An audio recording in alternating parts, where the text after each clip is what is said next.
Hello and welcome to this class of real analysis. I am रफ़ीक अहमद.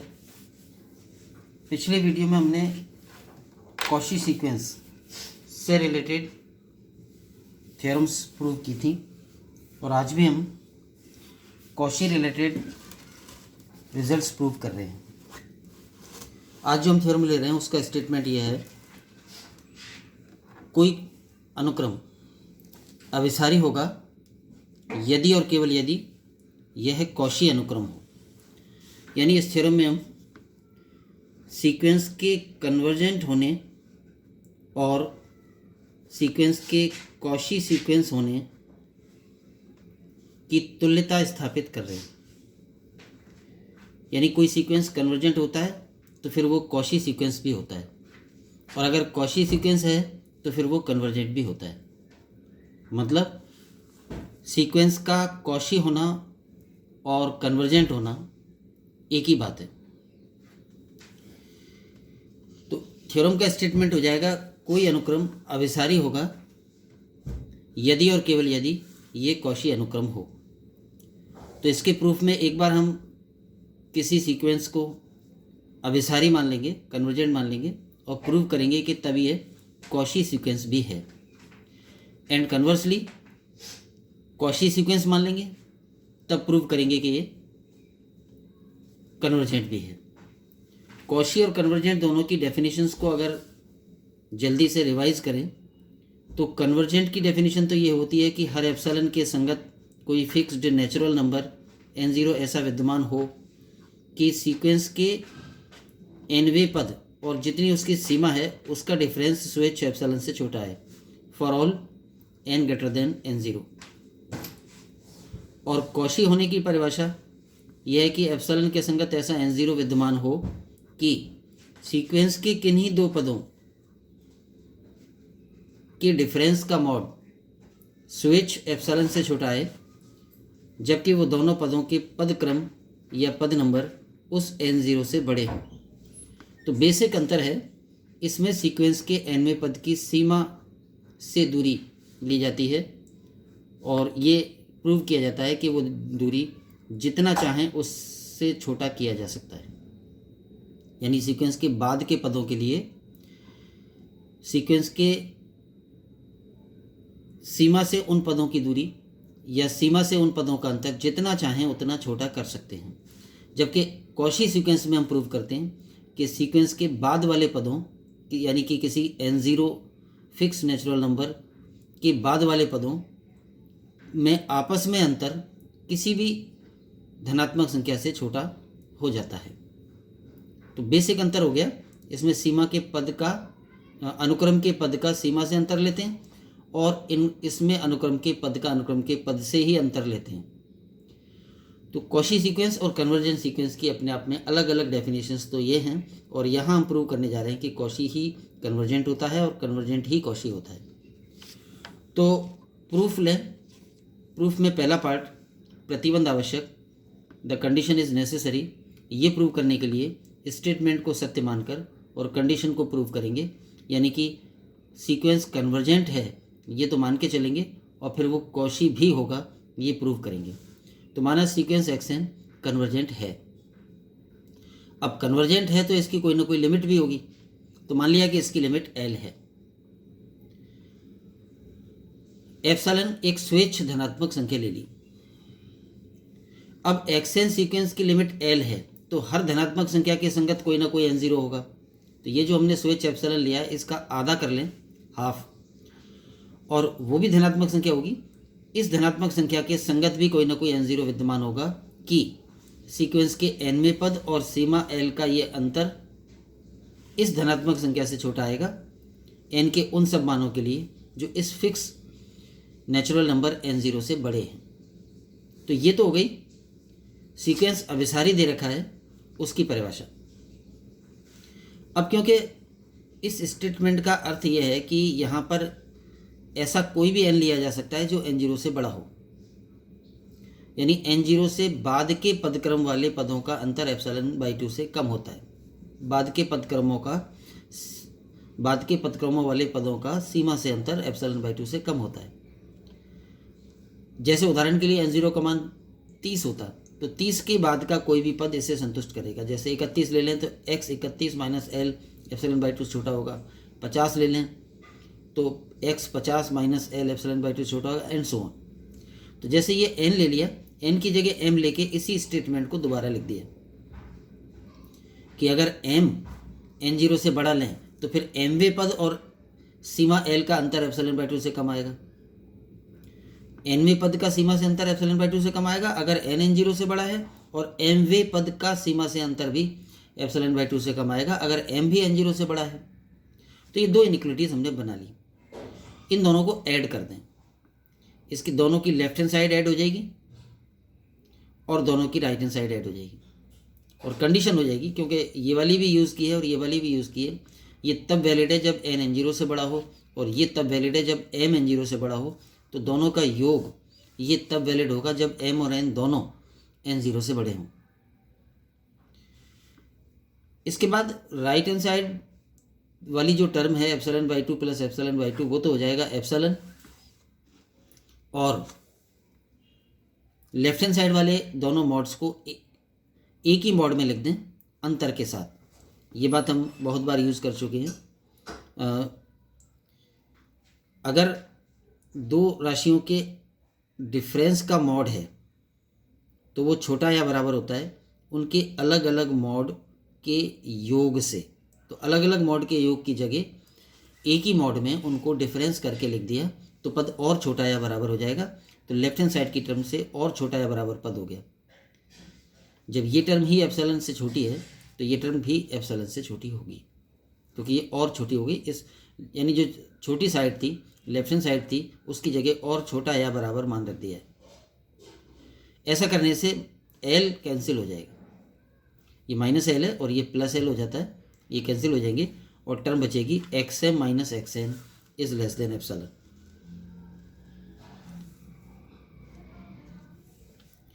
और ये जो आ गया कि स्वेच्छ एप्सिलॉन के संगत ऐसा n0 विद्यमान है कि जब n0 से बड़े m और n लेते हैं तो mवें पद और nवें पद का अंतर स्वेच्छ एप्सिलॉन से छोटा आ जाता है।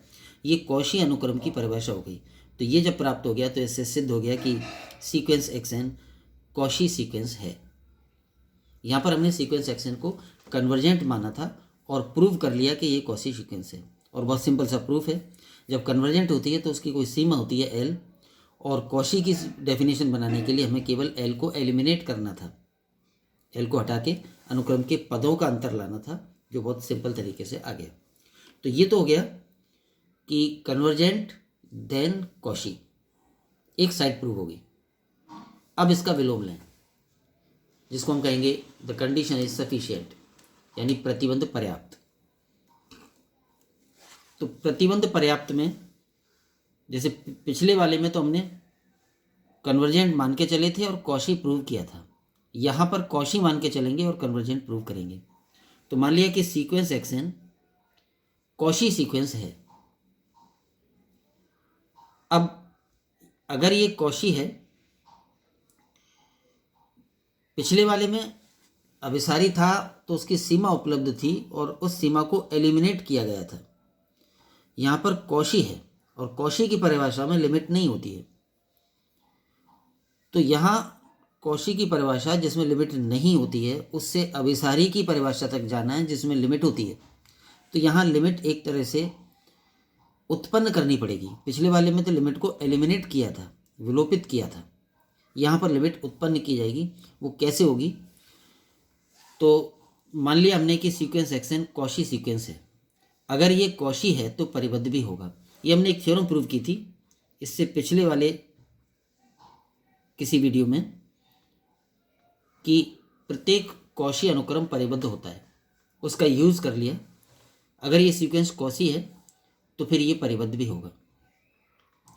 इसके बाद एक और थ्योरम का यूज जब हमने प्रूव किया था, और उस थ्योरम का नाम था बाल्ज़ानो-वाइस्ट्रास थ्योरम फॉर सब सीक्वेंसेस, उपानुक्रम के लिए बाल्ज़ानो-वाइस्ट्रास प्रमेय।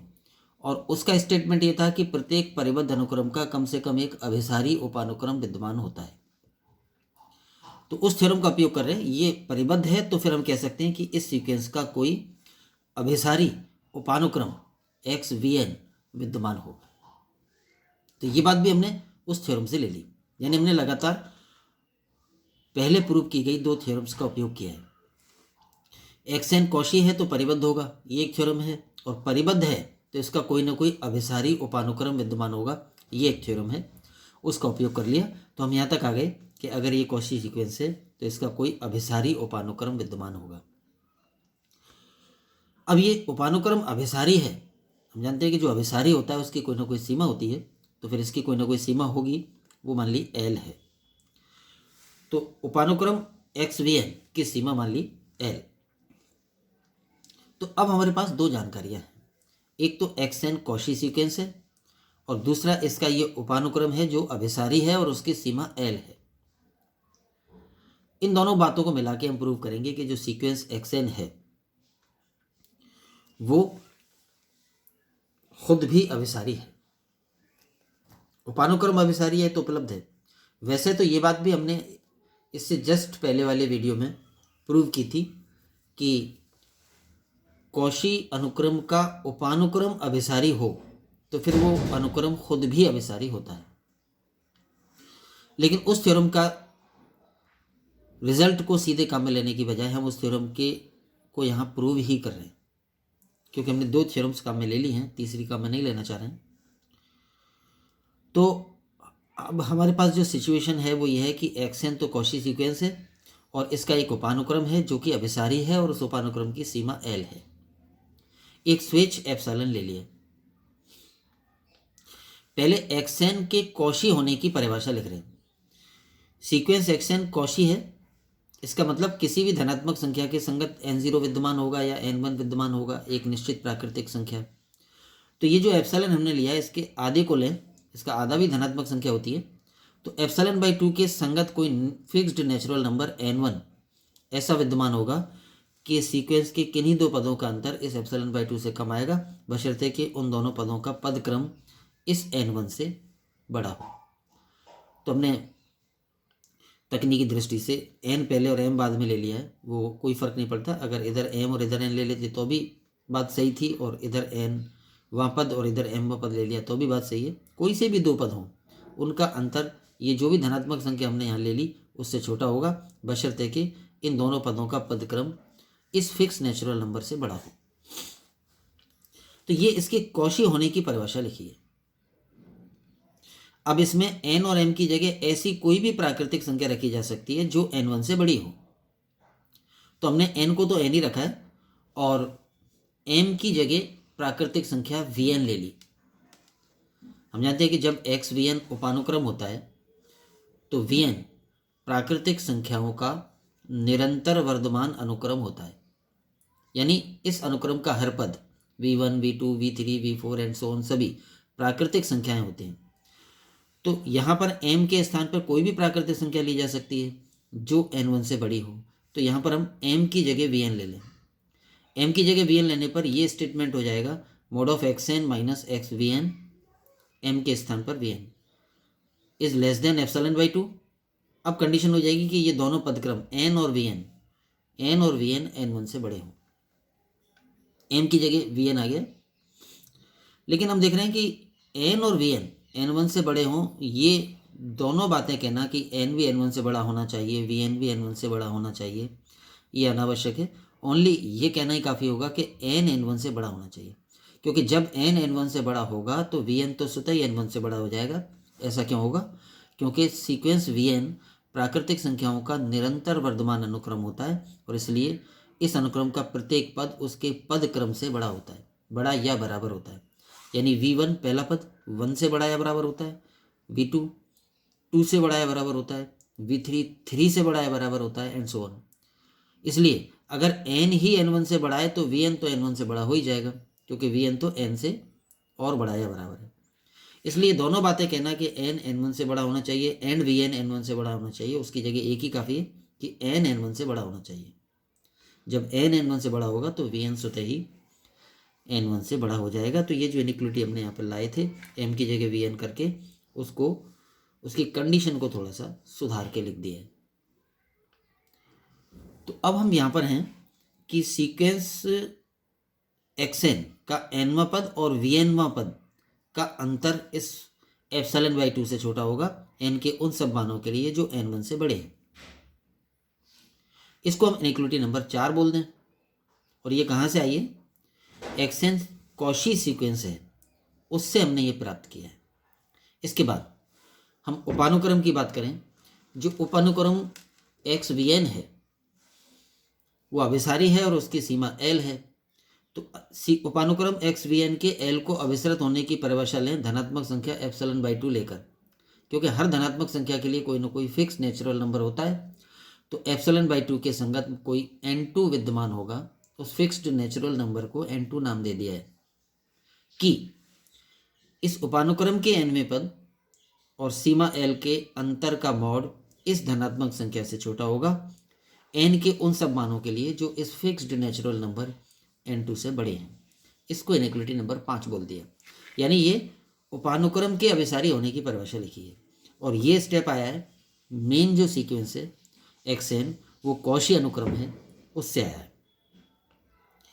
अब इनइक्वालिटी नंबर 4 और इनइक्वालिटी नंबर 5 को ऐड कर दें, लेकिन उससे पहले क्योंकि इन दोनों इनइक्वालिटीज़ की वैलिडिटी कंडीशन अलग अलग है। ये n के उन मानों के लिए वैलिड है जो n1 से बड़े हैं और ये इनइक्वालिटी n के उन मानों के लिए वैलिड है जो n2 से बड़े हैं। तो ये n1 और n2 जो फिक्स्ड नेचुरल नंबर हैं उनमें से जो भी बड़ा हो, यानी n1 और n2 का जो भी मैक्सिमम हो, उसको नया नाम दे दिया n0। तो जब n n0 से बड़ा लेंगे तो वो n1 से भी बड़ा होगा और वो n2 से भी बड़ा होगा, क्योंकि इन दोनों का मैक्सिमम है। ये काम भी हमने, ये तकनीक भी हमने बहुत बार यूज़ की है। जब दो अलग अलग इनइक्वालिटीज़ की वैलिडिटी कंडीशन अलग अलग हो तो फिर उस वैलिडिटी कंडीशन को सेम करने के लिए हम ये करते हैं। फॉर एग्जांपल, अगर कोई बात n के 50 से बड़े मानों के लिए सत्य हो और कोई दूसरी बात n के 55 से बड़े मानों के लिए सत्य हो, तो स्पष्ट है कि n के 55 से बड़े मानों के लिए दोनों बातें सत्य होंगी, क्योंकि जो 55 से बड़ा होगा वो 50 से तो स्वतः ही बड़ा हो जाएगा। तो इन दोनों का मैक्सिमम जो है वो ले लेते हैं। इसलिए हमने n1 और n2 का मैक्सिमम ले लिया n0 और अब इनइक्वालिटी 4 और 5 को ऐड कर दें। इनइक्वालिटी 4 और 5 की लेफ्ट हैंड साइड ऐड करेंगे xn माइनस xvn का मॉड और इनइक्वालिटी 5 से xvn माइनस l का मॉड, और राइट हैंड साइड भी दोनों की जुड़ जाएगी एप्सिलॉन बाई 2 और एप्सिलॉन बाई 2, और वैलिडिटी कंडीशन अब हो जाएगी जब n n0 से बड़ा हो, क्योंकि n0 दोनों का मैक्सिमम है। अब बात आती है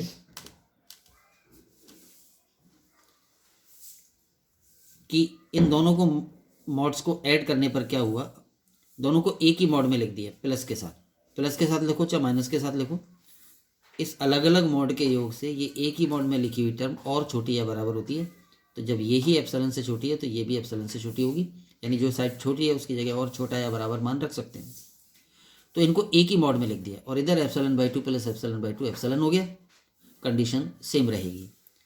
ऐसा करने से xvn कैंसिल हो जाएगा, ये xvn और ये xvn कैंसिल हो जाएंगे, तो बचेगा xn माइनस l। तो xn माइनस l का मॉड एप्सिलॉन से छोटा है, ये सिद्ध हो गया इस कंडीशन पर। और इसका मतलब है कि सीक्वेंस xn जो कि मेन सीक्वेंस थी वो अभिसारी है और उसकी सीमा l है, तो सीक्वेंस xn भी l को अभिसरित होता है। यानी इस वाले पार्ट में हमने xn को कॉशी सीक्वेंस माना हुआ था और प्रूव किया कि वो अभिसारी होगा। कॉशी सीक्वेंस में सीमा नहीं होती, उसकी परिभाषा में हमने सीमा कैसे उत्पन्न की थी, उसके उपानुक्रम की सीमा से हम सीमा लाए और उपानुक्रम की जो सीमा थी उसी को मुख्य अनुक्रम की सीमा प्रूव किया। तो इस पार्ट में प्रूव हो गया फलतः xn अभिसारी होगी यदि और केवल यदि xn कॉशी हो।